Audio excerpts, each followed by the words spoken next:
트럼프 대통령의 연설이 어제 하루의 핵심이라고 볼 수 있을 것 같습니다. 이란을 석기 시대로 돌려보내겠다라는 강경 발언을 내놨는데 저희가 영상을 준비했는데 영상 한번 보고 오시죠. It will top the levels that it was a month ago. I've made clear from the beginning of Operation Epic Fury that we will continue until our objectives are fully achieved. Thanks to the progress we've made, I can say tonight that we are on track to complete all of America's military objectives shortly, very shortly. We're going to hit them extremely hard over the next 2 to 3 weeks. We're going to bring them back to the Stone Ages where they belong. In the meantime, discussions are ongoing. Regime change was not our goal. We never said. 네, 영상 보고 오셨습니다. 오늘 이렇게 본격적인 증시 분석에 앞서서 지금 전 세계를 공포로 몰아넣고 있는 미국 이란 전쟁과 사무신용 위기부터 확실히 짚고 넘어가겠습니다. 일단 우선 미국이 이란의 미사일 개발을 막으려고 전쟁을 시작했다고 하는데 미사일을 막으려고 했다니 어떤 의미인가요? 구체적으로 요약해 주시죠. 네, 우선 미국에는 이스라엘이나 사우디아라비아와 같은 좀 친한 동맹국들이 있습니다. 그런데 이란에서 이 동맹국들을 공격할 수 있는 이런 큰 미사일을 만드는 상황을 이제 예측을 하게 된 거죠. 그래서 이걸 사전에 막겠다라는 이제 어떻게 보면 명분이죠. 이걸 네. 막겠다라는 명분으로 먼저 공격을 시작한 겁니다. 네. 그러면은 동맹국을 지키기 위한 선제 타격이었다고 네. 보면 될 것 같은데 그런데 전문가들은 정말 그게 유일한 이유인지 의심하고 있다고요? 네, 그렇습니다.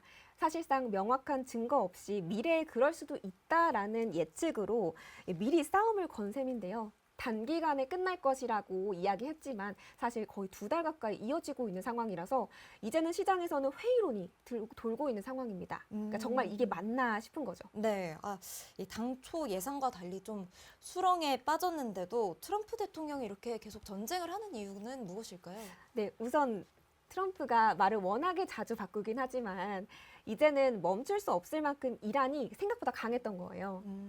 게다가 지금 막자고 하니 여기서 물러나면 11월 중간선거를 앞두고 네. 졌다라고 보일까 봐 네. 이런 부분도 좀 우려가 되기도 하고 그리고 약간 전 세계 석유의 20%가 지나는 호르무즈 해협을 이란이 꽉 막고 있는데 네.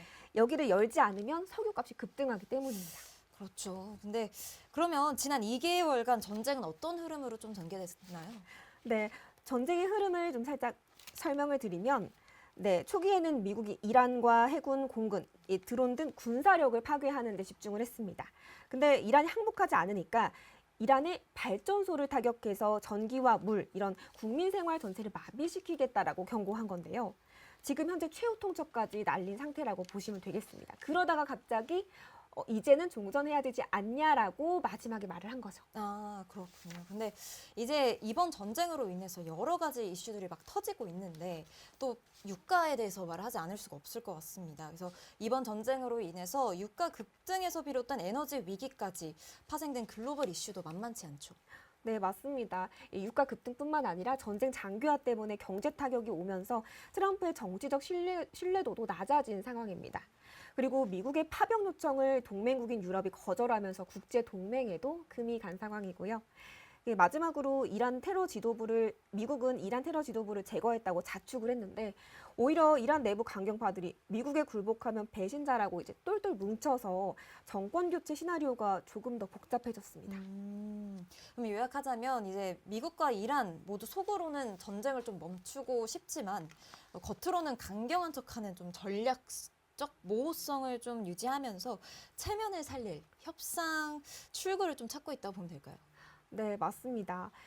지금 이렇게 전략적 모호성을 유지하면서 어떻게 하면 여기서 조금 더 멋있게 돌파할 수 있을까 이렇게 저렇게 말을 바꾸고 있는 상황으로 보여집니다. 네, 알겠습니다. 그런데 이 중동 전쟁에 가려진 이슈가 있다고 하던데 지금 전 세계의 눈이 호르무즈 해협에 쏠려 있는 사이에 미국 경제 내부에서는 2008년 금융위기급 폭탄의 뇌관이 타들어가고 있습니다. 바로 사모신용 위기인데 어떤 일이 발생되고 있는지 이 부분도 짧게 설명해 주시죠.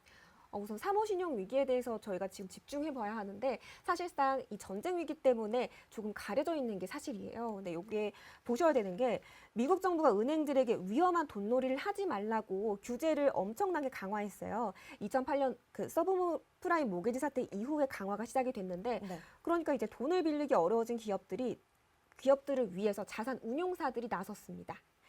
은행 몰래 사모신용 그렇게 비밀 펀드를 만들어서 네. 이렇게 돈을 빌려주기 시작했는데 이게 사적인 모임 그러니까 이렇게 생각하시면 돼요. 사모신용 펀드라고 하는데 이들이 지난 10년간 가장 사랑한 고객이 있습니다. 네. 바로 무궁무진한 미래 성장이 기대되는 소프트웨어 기업입니다. 네.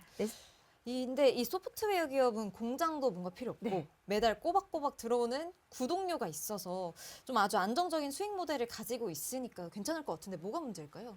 그렇죠. 그게 네. 안정적으로 보여서 투자를 많이 받았어요.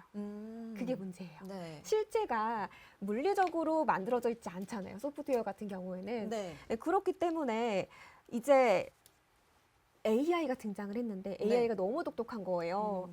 그러다 보니까 그렇죠. 오픈 AI 같은 똑똑한 인공지능이 이제 네. 모든 업무를 법률 업무 이런 것들을 다 해줄 것 같으니까 네, 네. 이제 위험성이 들면서 소프트웨어 기업들의 주가 매출이 무너지기 시작했습니다. 얼마 전 미증시에서도 큰 타격이 그렇죠. 있었죠. 네. 그리고 AI 버블론도 굉장히 심했고요. 네. 그래서 이렇게 돈을 못 갚을 것 같으니까 사모펀드들은 네. 나 이거 회수해 갈래 라고 한 거예요. 네. 근데 당장 회수를 해줄 돈이 없죠. 없으면 네. 네. 그래서 이제 사모펀드들은 오늘 이자를 못 내면 나중에 원금을 2배로 갚으라라고 하면서 장부상 가치를 속이고 부실을 숨기고 있습니다.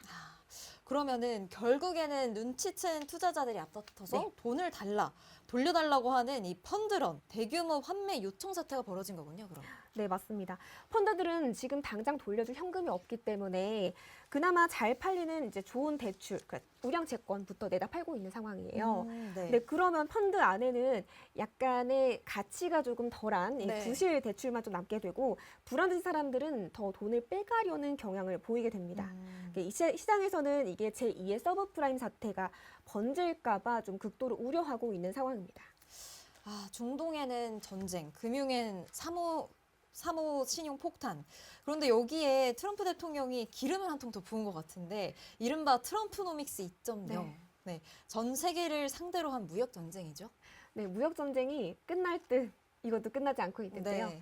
4월 2일을 지금 해방의 날로 선언을 하고 중국의 최대 104% 그리고 이 한국에도 25%라는 엄청난 관세 폭탄을 던졌습니다.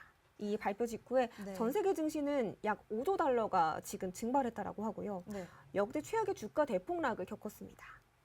한국개발연구원은 이번 관세 전쟁으로 세계 교역이 박살날 거고 한국 수출액이 최대 347억 원 감소할 거라고 보고 있고요. 네. 경제 성장률 역시 1.1%포인트나 가라앉을 수 있다라고 지금 경고하고 있습니다. 근데 정말 심각한 문제인 것 같은데 네. 이게 경제뿐만 아니라 트럼프 대통령이 지정학적 질서도 무력화하고 있습니다. 그래서 동맹국인 우크라이나에 대한 군사 원조와 정보 공유를 좀 끊어버리고 오히려 러시아와 몰래 28개 항목의 종전 평화안을 작성해서 전쟁을 강제로 동결시키려고 하고 있죠. 근데 내부적으로도 정적들을 향해 이른바 사법의 무기화를 서슴지 않고 있습니다.